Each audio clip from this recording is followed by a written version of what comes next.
오후 시간에도 또 우리 하나님의 은혜가 우리 모든 성도들에게 충만하기를 주님의 이름으로 축원드립니다. 오후 시간에 또 우리 청년들 앉아 있으니까 참 좋네요. 그래요. 감사합니다.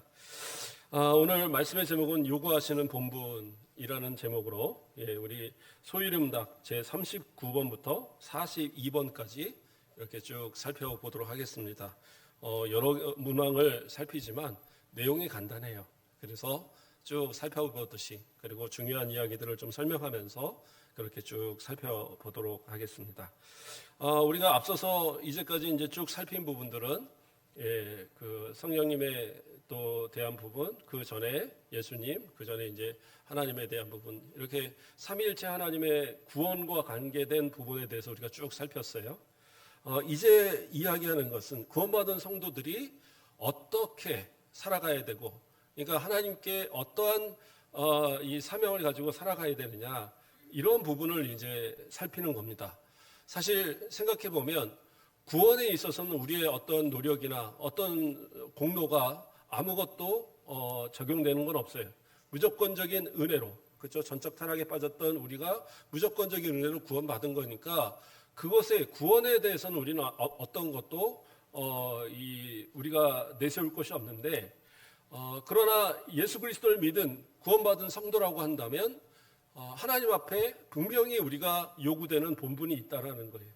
그러니까 내가 어떠한 본분을 지키며 살아가야 되는가, 이것을 아는 것은 대단히 중요해요. 왜? 우리가 구원받은 성도들이니까 그 합당한 삶의 모습들을 가져야 된다. 오늘 그 부분에 대해서 이제 우리가 생각해 보고자 합니다.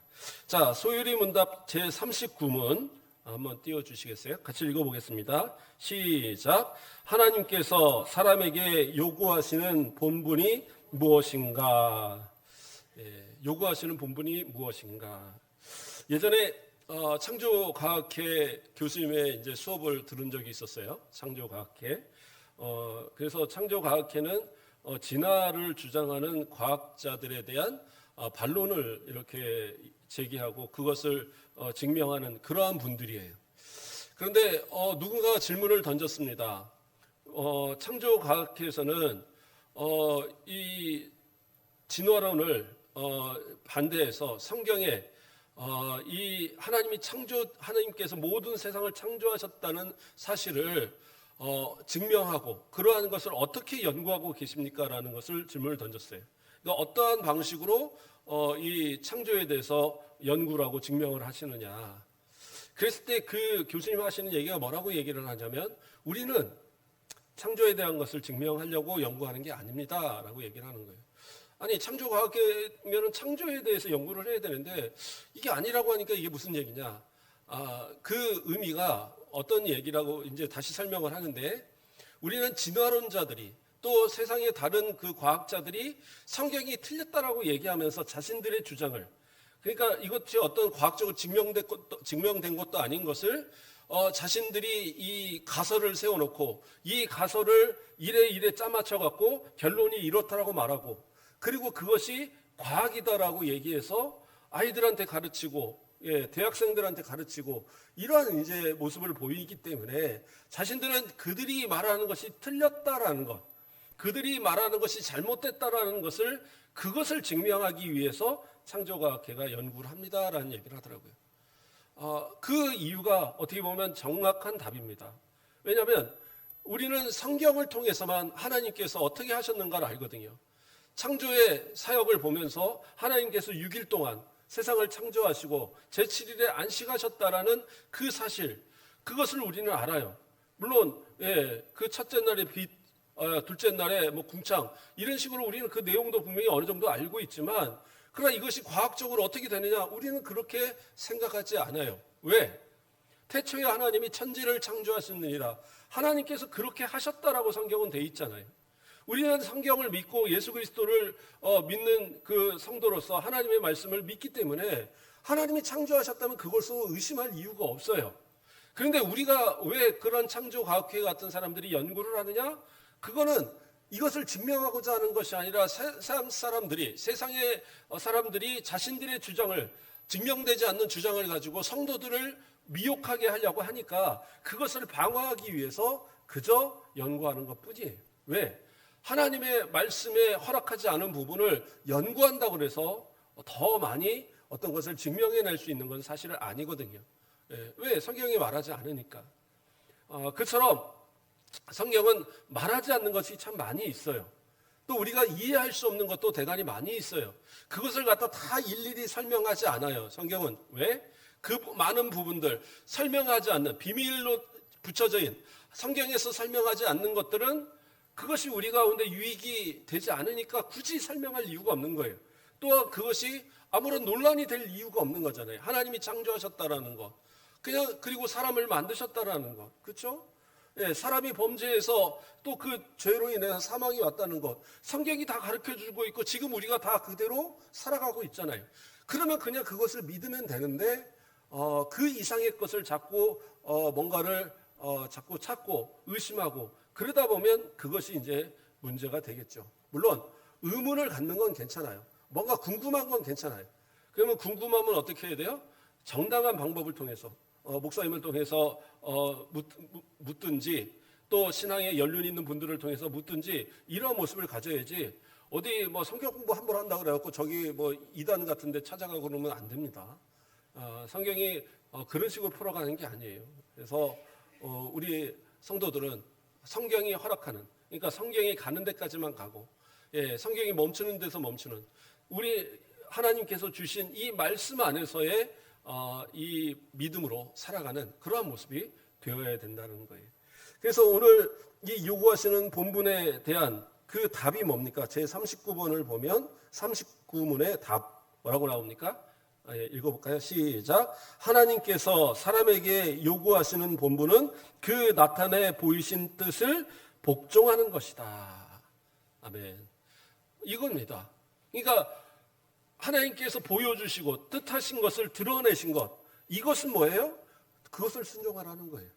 성경에 하나님께서 우리에게 요구하신 이 모든 것 말씀을 다 지키며 살기도 어려운데 굳이 하나님께서 이미 다 말씀하신 것을 그것을 세상 사람들이 말하는 그것을 반대하여서 말하는 진화, 반대하여서 말하는 그런 어떤 이 철학 이러한 부분에 있어서 그것으로 뭔가 성경을 또 다시 보려고 하는 이러한 노력을 할 이유는 없다라는 거예요.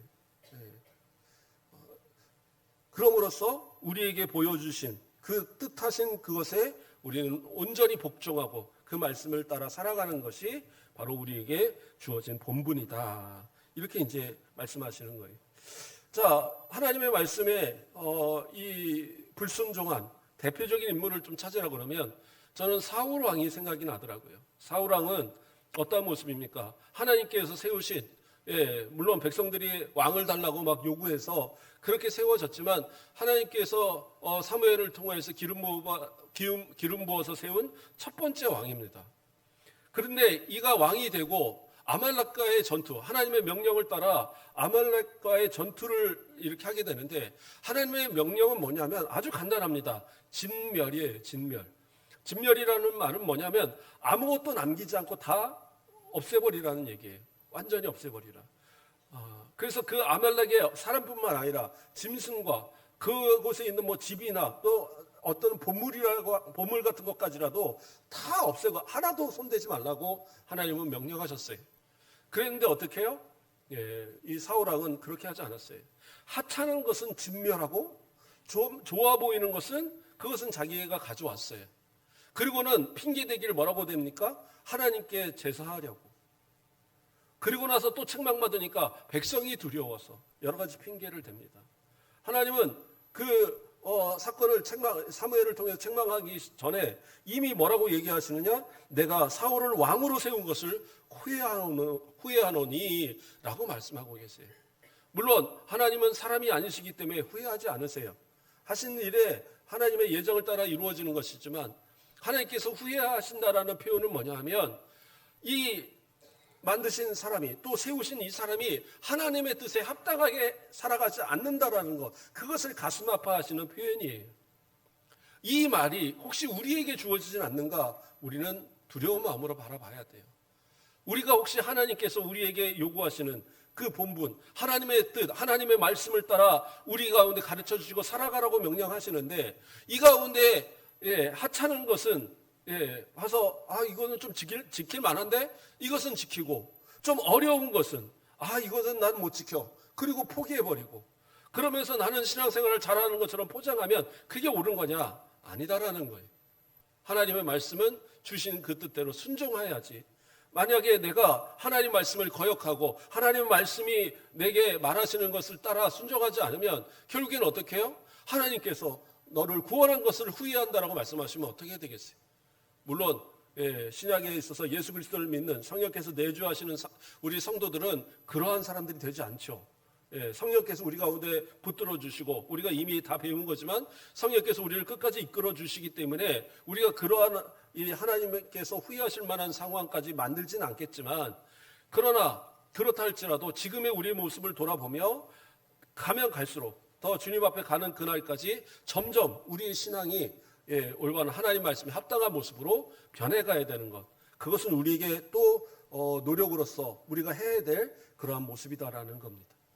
자, 그러면 제 40문을 또 우리가 한번 읽어보겠습니다. 40문.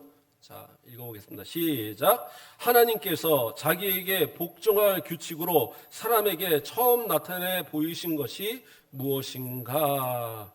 자, 하나님께서 자기에게 복종할 규칙. 그러니까 이 복종하도록 하나님께서 뭔가를 제시하셨다라는 거죠. 그 제시한 것을 받아서 이것을 우리가 이제 지켜야 되는 그러한 것들. 가장 처음 보이신 것이 뭐예요? 에덴에서 아담과 하에게, 아담에게 뭐라고 했습니까? 저 동산 중앙에 있는 나무 그 열매는 먹지 말라 그랬어요. 선악을 알게 하는 나무의 과실을 먹지 말게 하라. 왜요? 그걸 먹는 날은 정령 죽는다. 그것이 하나님의 첫 번째 명령이었고 법칙이었어요. 그래서 그것을 지키면 그 땅에서 영원토록 영생을 누리며 살 수 있는데, 만약에 그것을 어기면 어떻게 해요? 정령 죽는 거예요. 그래서 사망이라는 것이 오게 된다는 것, 그것이 계약이 되어서 우리 모든 후손들까지의 대표성을 띠고 이 아담이 그 계약을 했는데 그것을 어겼기 때문에 우리도 죽음이 있고 우리도 죄 가운데 살 수밖에 없는 모습이 되어 있는 겁니다. 자, 그것이 어떻게 보면 첫 번째 이제 복종할 규칙이었던 거예요. 자, 그 답에 대해서 우리가 이제 한번 또 살펴보겠습니다. 40문에 다 읽어봅니다. 시작. 하나님께서 자기에게 복종할 규칙으로 사람에게 처음 나타내 보이신 것은 도덕의 법칙이다. 그러니까 이 도덕의 법칙이라는 말은 무슨 말이냐? 저도 이 말이 좀 생소해서 좀 많이 찾아봤는데 도덕이라는 게 무슨 말입니까? 도덕이라는 것은 사람이 마땅히 지켜야 할 도리라는 거잖아요. 마땅히 지켜야 되는 거. 사람이라면 마땅히 지켜야 되는 게 도덕이에요. 그렇죠? 그러면 도덕의 법칙이라는 건 뭡니까? 어떤 법이라는 것을 얘기하는 겁니다. 법칙은 법을. 그러니까 사람이 마땅히 지켜야 될 법. 이것이 뭐예요? 하나님께서 우리에게 요구하신 것을 얘기하는 거예요. 하나님께서 우리에게 요구하신 그것을 우리가 마땅히 그것을 지키고 마땅히 그것을 우리가 행하는 것, 그것이 하나님께서 우리에게 요구하시는 것이다. 그것을 얘기하는 겁니다. 자, 로마서 2장 14절에서 15절 말씀을 제가 봉독해 드리겠습니다. 율법 없는 이방인의 본성으로 율법의 일을 행할 때에는 이 사람은 율법이 없어도 자기가 자기에게 율법이 되나니, 이런 일들은 그 양심이 증거가 되어 그 생각들이 서로 혹은 고발하며 혹은 변명하여 그 마음에 새긴 율법의 행위를 나타내느니라. 이게 무슨 말이냐면, 일반적인 사람들, 그러면 그리스도인들은 하나님의 말씀이 있고 또 우리가 아는 바와 같이 아담의 그러한 어떤 이 죄에 대한 모습을 우리가 알고 또 그러한 죄에 대한 회개의 그러한 모습들, 원죄와 자범죄에 대한 회개의 모습을 갖고 이런 것은 이제 우리 성도들에게 적용이 되잖아요. 그런데 믿지 않는 사람들은 그럼 어떠냐는 거예요. 법의 이 하나님의 뜻을 알지 못하는 그들에게 있어서는 어떻게 도덕의 이 법칙이 그들에게 적용이 되느냐? 그들 안에 양심이라는 게 있다는 거죠. 그래서 이것이 죄로 인해서 오염되긴 했지만 그래도 남아 있어서 그것이 그들이 잘못하고 그들이 범죄하는 것들이 죄라는 것, 이것이 부당하고 잘못됐다는 것을 깨닫게 한다는 거예요. 그래서 믿는 사람들뿐만 아니라 믿지 않는 세상에 있는 사람들도 마땅히 지켜야 될 법칙들을 어떻게 보면 알고 또 그것을 지켜야 된다는 것을 그들의 양심이 증거하고 있는 거예요. 더군다나 우리 성도들은 어떻게 해요? 이것에 그치지 않습니다. 그래서 이러한 도덕의 법칙을 하나님께서 성문화하셔서 이스라엘 백성들에게 주셨어요.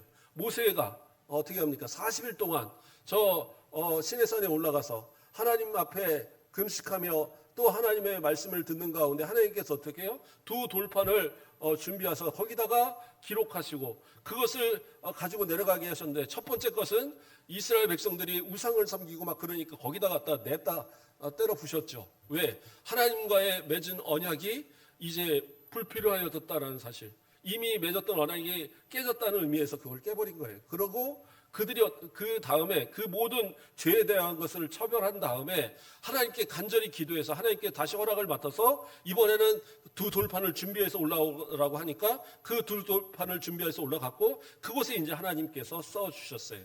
그 돌판에 쓰여 있는 것이 뭐였어요? 십계명입니다. 십계명. 다른 율법의 부분들은 말씀으로 다 가르쳐 주셨었고 이 돌판에 쓰여져 있는 건 십계명이에요. 자, 그런데 그 계명, 그것이 뭐예요? 그래서 이 41문의 답에는 뭐라고 나옵니까? 죄송합니다. 41문 질문은 뭐예요? 이 도덕의 법칙이 어디에 간략히 포함되었는가? 그래서 이 도덕의 법칙, 마땅히 지켜야 될 도리, 그거에 대한 이 법칙이 어디에 써 있느냐? 자, 41분의 답을 보겠습니다. 답을 볼게요. 시작. 이 도덕의 법칙은 십계명에 간략히 포함되었다. 자, 이 부분도 상당히 중요합니다. 뭐가 중요합니까? 유대인들은 모세의 오경을 다 분석을 해서 계명을 몇 가지가 있다고 얘기했다고 그랬어요? 613가지가 있다고 얘기합니다. 그러면 613가지만 율법을 지키면 잘 지키는 거냐? 그게 아니에요. 거기다가 장로의 유전이다 그래서 전통이죠. 장로의 전통. 그들의 바리새인들의 또 그 전통을 따라서 그 선배들이 만들어 놓은 그 법칙을 따라서 이 613가지의 그 율법을 어떻게 지키는 것이 옳은가라고 그래서 시행령을 또 만들어 놓은 거예요. 시행령을 만들어 놓으니까 그 시행령을 지켜야 하지만 또 율법을 잘 지키는 거예요. 그러니까 이것이 어떻게 보면 일반적인 사람으로서는 지키기가 너무 어려운. 그래서 결국엔 바리새인들은 뭐예요? 자기들도 지키지 못하면서 자신들은 지키는 것처럼 거룩한 것처럼 포장하고 그리고 사람들에게는 이것을 지키라고 가르치는, 그래서 더 어떻게 보면 지킬 수 없는 그것으로 만들어가는 그것이 바리새인들의 또는 서기관들의 모습이었다라는 거죠. 그런데 하나님께서는 우리 가운데 주신 것이 뭐예요? 십계명 10가지예요. 10가지. 물론 모세 오경에 여러 가지 율법에 대한 이야기가 나오지만 그 모든 것은 뭐냐? 이 십계명을 통해서 파생되어지는 거예요. 그러니까 십계명에 다 들어있는 겁니다. 오늘날도 이 10가지의 계명, 1번부터 4번까지는 하나님께 대한 것이라고 하지만 5번부터 10번까지의 10계명의 이 6계명에 대한 이 부분들은 다 지금도 통용이 되고 지금도 우리가 지켜야 될 말씀들이에요. 또한 여기서 다 파생이 되어서 어떻게 보면 부모를 공경하는 것, 이 공경에 대한 부분으로 인해서 가족에 대한 사랑, 또 더 나아가서는 이웃에 대한 사랑, 이러한 것들이 다 포함이 되는 겁니다. 도둑질하지 말아야 되는 것, 어디 가서 사기치고 남의 것 뺏고 하는 모든 것들이 다 포함이 되고요. 살인하지 말라는 거, 그래서 이 살인, 어떻게 보면 겉으로 살인하는 거, 마음으로 살인하는 거, 이 모든 것들이 다 포함이 되고, 그렇죠? 가늠하지 말라, 이러한 것을 통해서 모든 성범죄가 다 안 된다라는 것이 거기서 다 나오고 있어요. 그래서 어떻게 보면 십계명을 우리가 제대로 알고 그것을 마음에 새기고 그리고 그것을 따라 살아가면 이 안에서 어떠한 법도 다 우리가 그것을 굳이 말하지 않아도 지키며 살아갈 수 있는 거예요. 그런데 사람들은 어떻게 해요? 이것이 어떻게 보면 성문화돼서 더 많은 법이 딱 만들어져야지만 그것을 지키는 것이 옳다라고 자꾸 생각을 하는 거예요. 그러니까 법이 없으면 사람들은 어떻게 해요? 안 지켜도 되는 줄 아는 거예요. 성경이 어디 담배 피지 말라는 게 나오고 술 먹지 말라는 게 어디 나오고 성경이 어디 아편하지 말라는 말이 어디 나오고, 그렇죠? 뭐 성경에 이런 식으로 따지면 없는 건 뭐 천지입니다. 그렇잖아요. 그러나 우리가 하나님의 말씀, 이 십계명, 이 도덕의 법칙이 간략하게 들어있는 이 십계명을 보면서 아하, 하나님께서 우리 가운데 이런 걸 원하시는구나, 우리는 알 수 있다라는 거예요. 지금 그것을 이야기하고 있는 겁니다. 자, 그리고 이제 42문으로 좀 넘어가 보겠습니다. 42문 이제 마지막으로 가는 겁니다. 자, 42문 읽어보겠습니다. 시작. 십계명의 대강령이 무엇인가 이렇게 나옵니다. 자, 강령이라는 말이 무슨 말입니까? 강령. 강령이라는 것은 어떤 이 단체의 어떤 법칙 또는 규범 이런 것을 집약해서 만들어 놓은 것, 이걸 강령이라고 얘기하는 거예요. 그래서 막 많은 것으로 하는 게 아니라 그 많은 것을 집약적으로 이렇게 해라 하고 만들어 놓은 것. 그래서 여기서 뭐라고 그래요? 십계명의 대강령은 뭐냐? 그러니까 십계명을 집약해서 이것이 이것만 지키면 된다. 그러면 십계명을 다 지키는 것이다라고 말하는 게 있다라는 거예요.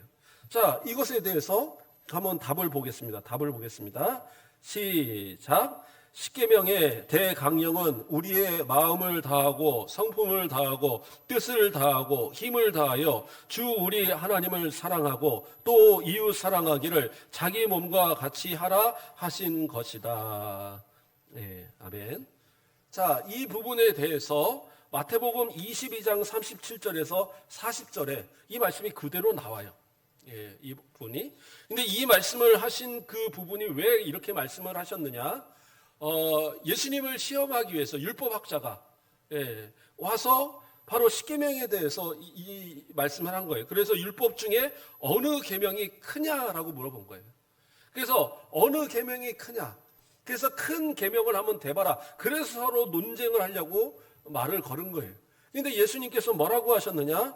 마태복음 22장 37절에서 예수께서 이르시되 내 마음을 다하고 목숨을 다하고 뜻을 다하여 주 너희 하나님을 사랑하라 하였으니 이것이 크고 첫째 되는 계명이요. 그러니까 이것은 뭐예요? 하나님을 사랑하라는 거죠. 1계명에서 4계명까지 하나님을 사랑하라고 하는 이 부분을 얘기하면서 이것이 첫째 계명입니다. 그러니까 아마 율법학자는 이 말을 들을 때 맞습니다라고 생각을 했을 거예요. 근데 예수님은 거기다가 또 뭐라고 얘기하십니까? 둘째도 그와 같으니 내 이웃을 내 자신 같이 사랑하라 하셨으니 이렇게 나와요. 그렇죠? 그러면서 얘기합니다. 그러면 내 이웃을 내 자신과 같이 사랑하라. 그러면 이것은 둘째 계명이니까 이거는 뭐 좀 하찮은 겁니까? 그렇지 않아요. 그 앞에 나오는 말이 있어요. 둘째도 그와 같으니. 그러니까 첫째가 아주 귀한데 이것이 너무 귀한 건데 그런데 둘째도 뭐예요? 그만큼 귀한 거다 이거예요. 그러니까 뭐예요? 둘 다 귀하다는 거죠. 그래서 하나님을 사랑하는 것 그리고 이웃을 사랑하는 것 이 모든 것이 우리가 지켜야 될 동등한 거라는 거예요.